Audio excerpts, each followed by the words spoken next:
Last month, remember we asked a question, what in the world are you doing? Well, guess what? This month, we're going to ask the same question again because we want to take this to another level for kids to understand what it means not only to do what is expected of them, but to even do a little more. Because they know God and because they have Christ in their life and because they have God's ability in them, they have the potential to change the world around them when God begins to work in their life. Jesus actually stood on a hill one day and he taught the people in that culture a principle. He said, if someone comes to you and asks you to take their goods for a mile, go another mile. Take it an extra mile. Now, you might not understand the implication that had in the culture that day, but there happened to be a law in the Roman government that said if a soldier asked someone to carry their goods for a mile, they were required by law to carry their goods. In other words, that was what was expected. That was what was required.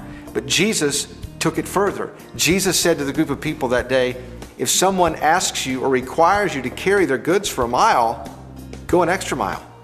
Go above and beyond what is expected. Now let's just imagine you're a Jewish boy and you sat and listened to Jesus teach that principle. The next day you're walking through the streets of Jerusalem and you see a soldier stop, get off his horse, and he looks in your direction. You freeze for a moment, then you realize, yes, he's motioning for you to come over to carry his goods. And the whole time you're walking along, doing what is required of you, taking care of someone who you really don't care about, you're thinking about what Jesus said the day before. You're walking that first mile, fulfilling the obligation.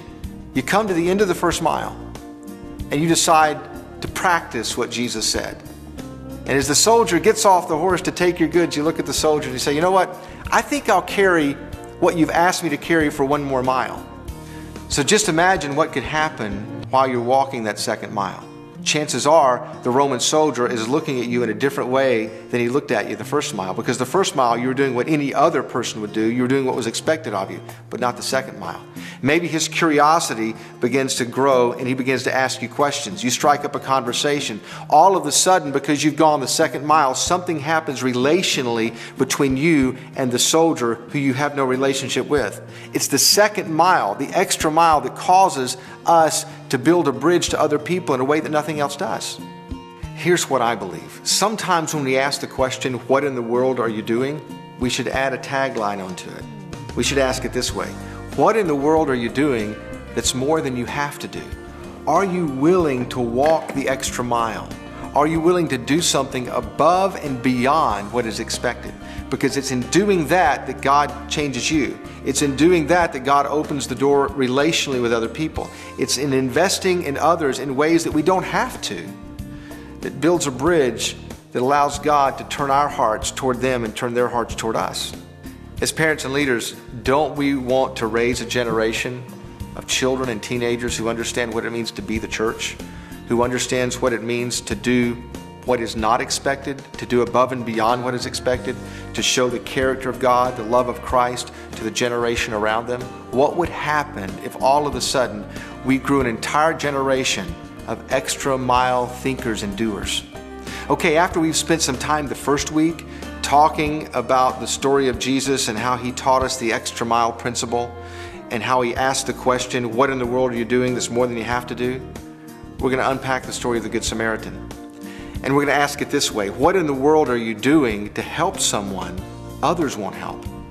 Again, we want kids and teenagers to become intentional about looking around them at a world that's hurting, people that need help, and to take action, to do things, to get involved, to participate in what God is up to show compassion to the world around them.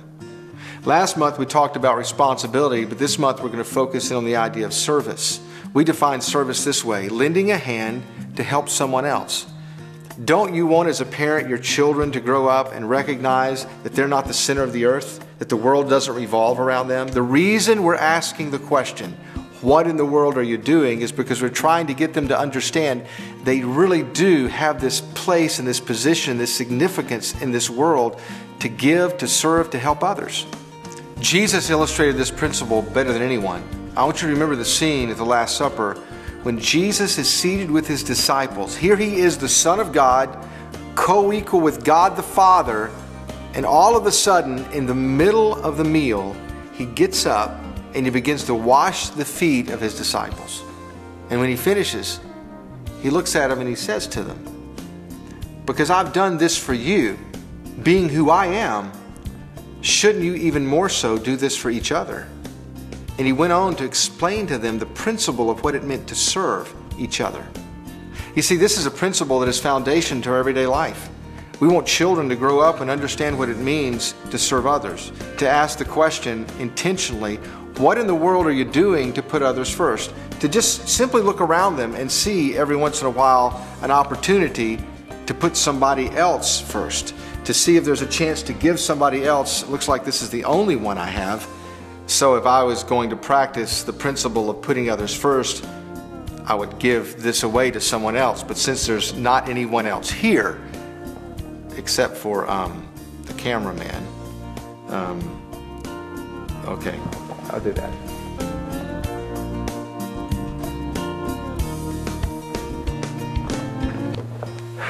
You're welcome.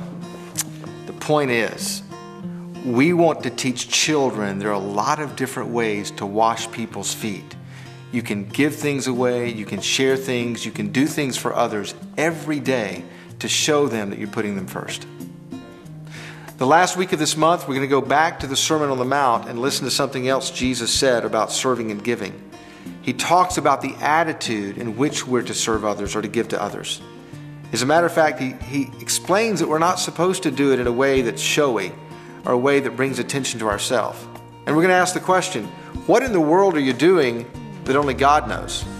Not what you're doing to get approval or to be popular or to get a trophy, from someone to be recognized, but we're more concerned about what God thinks than what others think.